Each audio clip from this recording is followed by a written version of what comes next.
Joining us at our table today from Nashville, Tea Party Nation founder Judson Phillips, in Jacksonville, Florida, Christopher Barron, the chairman of Go Proud, which represents gay conservatives, and here in Washington, Penny Nance. She's the CEO of Concerned Women for America. And I want to start just by going through the mail, if you will, since the election.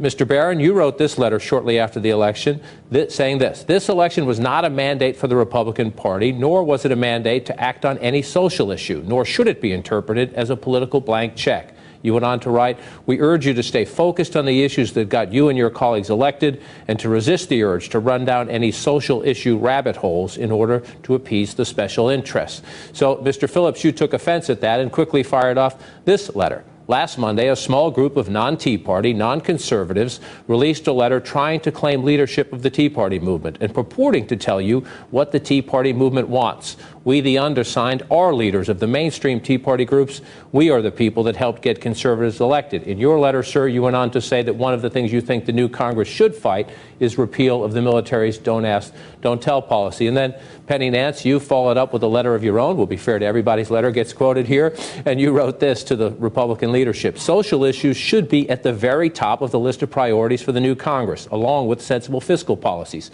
Americans voted overwhelmingly for both social and fiscal conservatives, and it would be unwise to throw social policies to the wayside and snub the voters who sent a strong message to the new Congress that they want both pro-life and fiscally conservative policies. It raises the question, after this big win for the Republicans, it's sort of a who's on first conversation. Let me start with you, Mr. Barron. When you sent your letter, some have said you're trying to co-opt leadership of the Tea Party somehow. Do you see it that way? No. First off, I think it's insulting for anybody to write a letter claiming that the folks who signed our letter, grassroots Tea Party leaders and organizations from all over the country, are somehow not part of the Tea Party. What brought enthusiasm to the conservative movement and allowed us to win in November was a laser focus on the size of government. We need limited government conservatives. We need to return power to the people, to the states, and take it away from the federal government. Well, I'm insulted at his letter. Go Proud is not now, nor has it ever been a part of the Tea Party movement. He threw this letter out, excuse me, without, he's got a couple of state leaders from the Tea Party Patriots group signing on to it, but that's about it. At Tea Party Nation, we put our letter out, and we ended up with over 180 signatures, and we had a deadline. If we extended our deadline, we had over 250 individuals, leaders, and groups that wanted to sign on to it.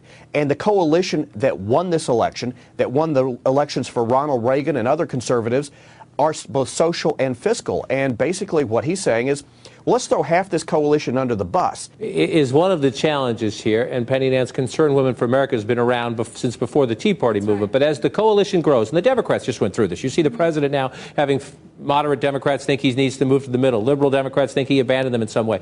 As the Republicans get bigger, you think first and foremost, sure, social issues were not front and center in most campaigns. Most campaigns were about spending, about the health care bill, about the state of the economy, about debt. But you think the Republican leadership would be making a mistake if it didn't come out of the box, act on abortion, same-sex marriage, don't ask, don't tell? Well, I mean, the proof's in the pudding.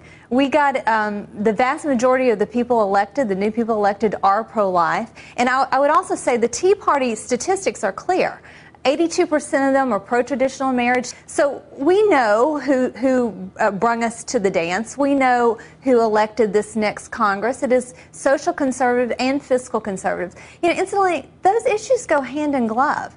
I mean, when you talk about big spending, that means $300 million a year for Planned Parenthood. That means all the extra money that go to pay for radical leftist ideas. We can cut spending and do social issues at the same time. We think Congress can chew gum and walk down the street at the same time. What I'm talking about is, look, Penny and her folks are the same ones who bragged about their access and influence to the last failed Republican majorities. These are the same people who brought us Janet Jackson's nipple and gay marriage amendments and Terry Schiavo. And that's what we're talking about. He says they'll be held accountable and punished if they do deal with the social issues. You're saying you'll hold them accountable and try to punish them if they don't. That's ridiculous. The majority of the people who swept them in the office agree with the social conservative position. So, you know what? It's important that they do both, and I think they can. It's no problem. When social conservatives and fiscal conservatives unite, conservatives win. That's right. It happened in 80, it happened in 94, it even happened in 2000 with George W. Bush. History you just can't argue with it. That's what happens. And what Chris wants to do is split this apart. And again, you split the social conservatives and fiscal conservatives. Guess what? The conservatives are back in the minority, and we have socialism running rampant like we do with this current Congress and current administration. Look, we're not trying to split social conservatives off. Quite the contrary. What we're saying is we need consistent, limited government conservative. No, you're wrong. We have said that values are important. Wrong. You're telling social conservatives to go to the back of the bus. No, we're not. What we're saying, look. Yeah, you are. Let's be realistic here. The battle. I am being realistic. I'm also being very accurate. The battle over values and morality is not going to be fought and won in the halls of Congress.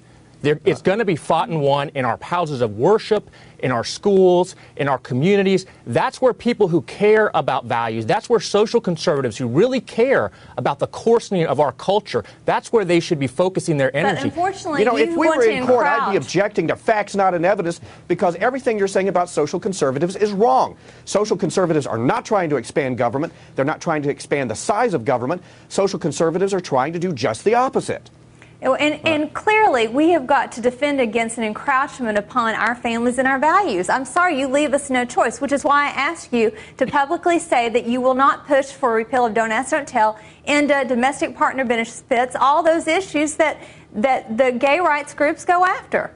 Penny, first off, again, I'm going to do whatever's our organization is going to do whatever's in the best interest of our United States military, what's in the best interest of our country's national security. Good. Secondly, what I think you should make a commitment to is not expand the size and scope of the federal government. So stop trying to amend. No, well, then that's great news. I assume that means you're not going to seek to amend the federal Constitution to federalize marriage and family laws, something that had been the province of the states for 225 years, something that would be the largest single power grab by the federal government from the states in the history of this country. I hope you'll commit to ending that today. We will clearly stand with the American people, the people even in liberal states like Maine who stand firm on traditional marriage.